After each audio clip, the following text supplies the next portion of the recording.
Hai semuanya, ketemu lagi bareng Mihu di sini. Oh iya, kali ini Mihu akan membawakan alur cerita dari film Donghua yang berjudul Battle Through the Heaven. Mihu mengingatkan sekali lagi ya bahwa konten ini full spoiler.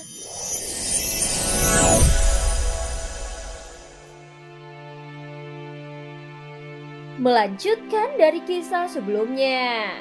Sebelumnya Long Biao, Jin Dongming, dan Yongdong telah mengalami kelelahan dan kekuatan mereka juga sudah menurun drastis. Adapun Zonggu, saat ini dia sudah berada dalam keadaan yang tidak berdaya. Dan tubuhnya juga telah tertancap oleh tombak Jinchang Daozi ke dinding gunung. Namun saat Jinchang Daozi akan menghabisi Zonggu, tiba-tiba ada guntur yang bergegas ke arahnya dan sebuah tombak kecil menghantam tubuh Jinchang Daozi, yang membuatnya juga menggantung di dinding gunung. Melihat kemunculan Xiaoyan, Long Biao tidak bisa menahan air matanya karena merasa nyawanya akan terselamatkan. Wah, akhirnya bala bantuan telah tiba, ucap Long Biao sambil menitikkan air matanya. Pada saat ini, Xiaoyan segera melangkah maju. Terlihat di telapak kakinya ada benang-benang guntur yang bermunculan. Sosok Xiaoyan tiba-tiba menghilang dan langsung muncul di depan Jinchang Daozi. Hah, hanya seorang budak dewa. Jika kau berani menyentuh sehelai rambut di kepalaku, maka kau akan terkutuk. Jiwamu juga akan hancur total, ucap Jinchang Daozi berteriak dengan panik. Dan jelas dia merasakan ketakutan yang belum pernah terjadi sebelumnya. Saat ini dia tidak tahu kenapa dia merasakan rasa penindasan yang begitu kuat. Bagaimanapun, dia tidak pernah merasakan hal seperti ini dari budak dewa manapun. Sehingga Jinchang Daozi tidak percaya dengan rasa penindasan ini. Saat berikutnya, Xiaoyan mengangkat tangannya. Dan sebuah tombak pemecah bencana yang menusuk Jinchang Daozi ditarik kembali.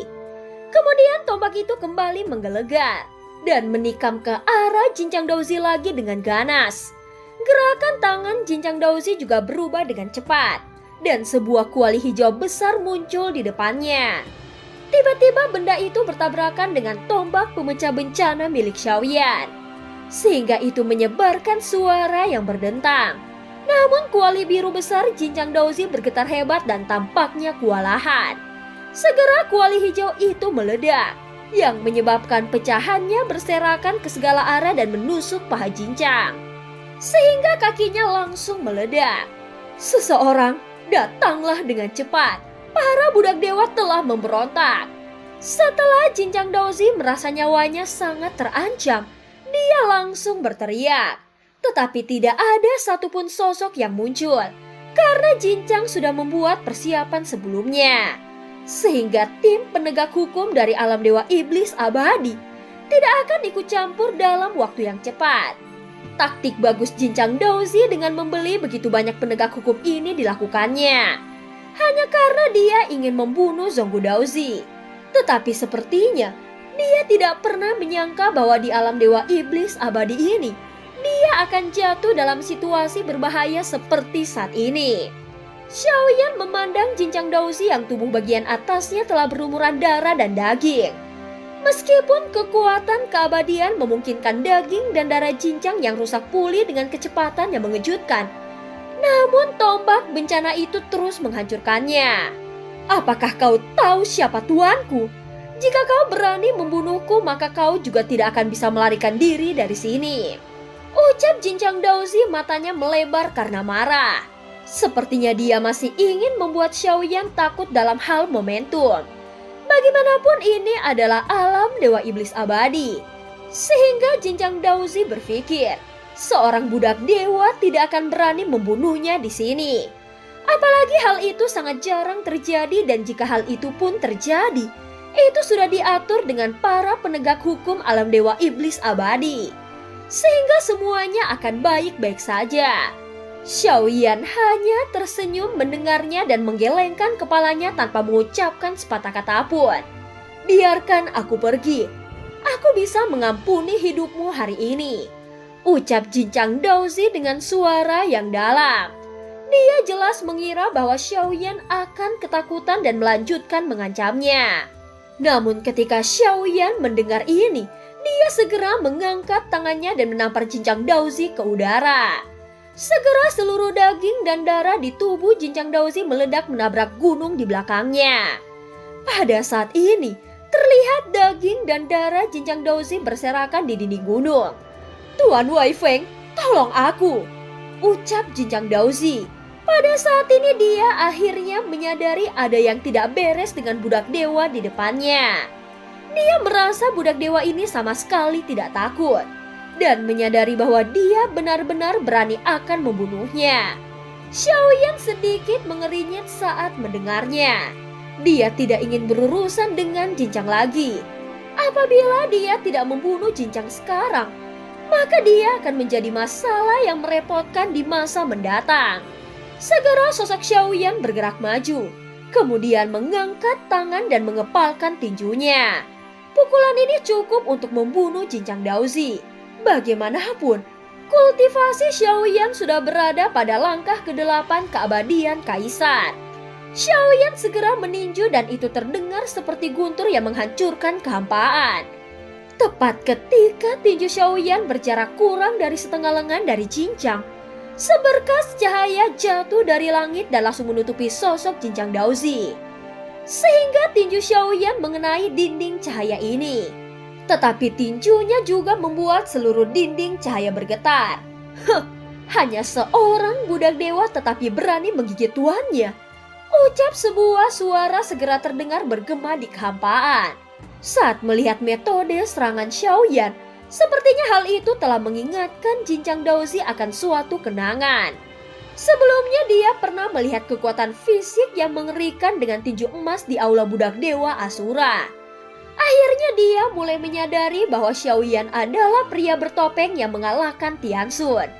"Itu kamulah yang membunuh budak dewaku," ucap Jinchang Daozi menunjuk ke arah Xiaoyan dengan ketakutan yang bercampur dengan kebencian. Dan seluruh tubuhnya langsung gemetar. Setelah pertempuran di aula budak Dewa Asura, Jinchang Daozi menjadi topik pembicaraan dan menjadi isu panas di sepanjang masa. Kalau hanya sekedar diskusi biasa, mungkin Jinchang Daozi tidak akan mempersoalkannya. Tetapi banyak orang yang menertawakannya, sehingga membuat Jinchang Daozi kehilangan akal sehatnya dan ingin membunuh Zonggu Daozi. Tentu saja apa yang sebenarnya membuat Jinchang Daozi memiliki niat membunuh begitu kuat. Karena pertempuran antara budak dewanya dengan budak dewa Zonggu Daozi. Akibat kekalahannya banyak penjudi di alam dewa iblis abadi telah bangkrut dan menghabiskan semua poin kontribusi mereka. Bahkan ada yang kehilangan semua poin kontribusi milik sektenya. Tentu saja orang-orang ini secara alami merasa semuanya disebabkan oleh Jinchang Daozi. Sehingga mereka semua menganggap Jinchanglah yang membuat mereka semua telah bangkrut. Beberapa orang bahkan mengira Jinchang Daozi dikalahkan karena kebodohannya sendiri.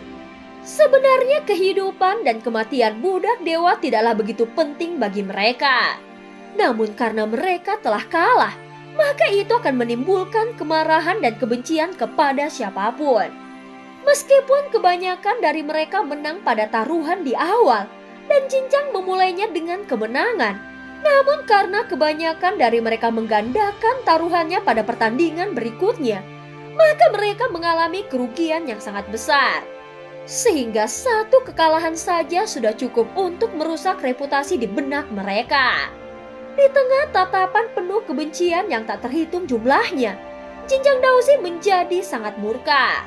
Bagaimanapun dia tidak pernah merasakan penghinaan seperti itu sebelumnya dari orang lain. Mungkin dengan membunuh Zonggu tidak akan membantu merubah keadaan. Tetapi inilah obsesi Jinchang. Dia merasa harus membunuh Zonggu atau membiarkan Zonggu bertarung dengannya lagi di arena budak dewa Asura. Jika Jinchang menang, maka segala sesuatu yang telah terjadi di masa lalu akan dilupakan. Dan dia akan mendapatkan kemuliaannya kembali. Dia juga masih bisa mengandalkan budak dewanya menghasilkan banyak uang di arena aula budak dewa Asura. Dengan memiliki nilai kontribusi yang banyak, maka dia bisa mendapatkan budak dewa yang lebih kuat. Seorang budak dewa yang berani menggigit tuannya, maka itu harus menjadi abu terbang. Ucap Jinchang mengabaikan lukanya. Sebaliknya dia berteriak dengan marah pada Xiaoyan. Melihat Jinchang yang masih bersikap arogan, mata Xiaoyan bersinar dengan niat membunuh yang kuat. Tentu saja Xiaoyan tidak akan membiarkan orang seperti dirinya terus hidup di dunia ini. Saat berikutnya, sosok Xiaoyan tiba-tiba membesar menjadi ribuan kaki.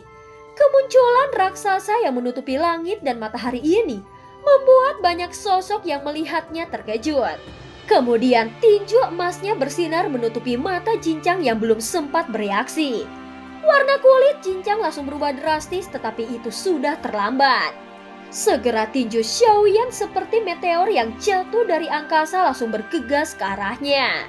Sebelumnya tubuh fisik Jinchang Daozi sudah terluka parah. Ditambah dengan kekuatan pukulan Xiaoyan saat ini, maka tidak mungkin dia bisa menanggungnya. Tidak, Tuan Wei Feng, tolong selamatkan aku. Pada akhirnya dengan suara ledakan yang keras, tubuh Jinchang Daozi meledak dan berubah menjadi kabut darah. Xiaoyan segera mengangkat tangannya. Dan jiwa Jinchang Daozi yang ingin melarikan diri langsung dimasukkannya ke dalam bendera penekan jiwa. Kalian para budak dewa berani menggigit tuan kalian. Pengadilan kematian. Pemilik pancaran cahaya sebelumnya akhirnya muncul dan berdiri di udara. Dia menatap Xiaoyan dengan penuh minat. Namun saat melihat Xiaoyan, Wei Feng sedikit terkejut. Pada saat yang sama ekspresinya langsung berubah. Dan matanya segera beralih dari Xiaoyan. Seolah-olah dia tidak berani menatap langsung ke arahnya. Melihat sikap Wei Feng, Zhonggu juga merasa pahit di hatinya. Dia sebenarnya tidak ingin menempatkan Xiaoyan ke dalam bahaya seperti itu. Saat Wei Feng muncul, semua sosok di sekitarnya langsung mengepalkan tangan mereka dengan hormat. Hanya Xiaoyan yang telah kembali ke bentuk normalnya melihat Wei Feng dengan acuh tak acuh. Sebelumnya aku sudah mengetahui hal ini. Jinchanglah yang mengambil tindakan pertama kali. Tuan Zhonggu Daozi, untuk memperbaiki semua kerusakan dalam pertempuran di sini, aku akan menghukummu dengan pintu tertutup untuk merenungkan kesalahanmu. Ucap Wei Feng tidak melanjutkan kata-katanya terhadap Xiaoyan. Tetapi dia berteriak dengan ekspresi tegas ke arah Zhonggu. Setelah dia mengatakan ini, ada keheningan di sekelilingnya. Setelah selesai berbicara, Wei Feng langsung menghilang secepat kedatangannya. Tentu saja dia tidak berani untuk tinggal lebih lama di sini. Melihat adegan yang tidak biasa di sini, bahkan Zhonggu pun tercengang. Sebelumnya dia berpikir bahwa Wei Feng akan sangat marah karena telah terjadi pertempuran antara Jinchang Daozi dengan budak dewanya Xiaoyan. Tetapi setelah Wei Feng melihat Xiaoyan, seolah-olah dia sangat ketakutan. Biasanya budak dewa yang melawan tuannya akan dianggap sebagai suatu kejahatan yang sangat besar, sehingga budak dewa itu akan dihukum mati. Tentu saja situasi seperti hari ini belum pernah terjadi sebelumnya. Namun pada saat ini, Xiaoyan hanya mengabaikan Wei Feng dan duduk kembali. Dan cerita pun berakhir. Terima kasih udah dengerin Mihu dari awal sampai akhir ya. Jangan lupa untuk like dan subscribe. Sampai jumpa.